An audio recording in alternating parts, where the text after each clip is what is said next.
kakain na kami ni Mother ng aming adobo in pineapple juice. Yan.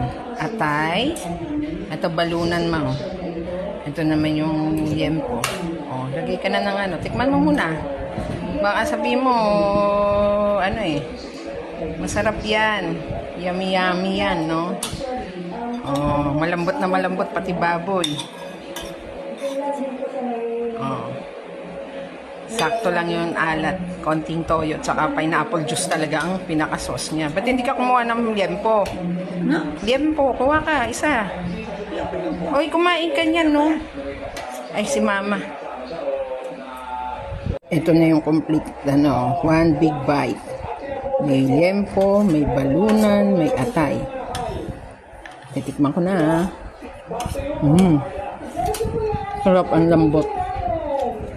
Fork tender yung baboy, saka yung liempo, saka yung balunan.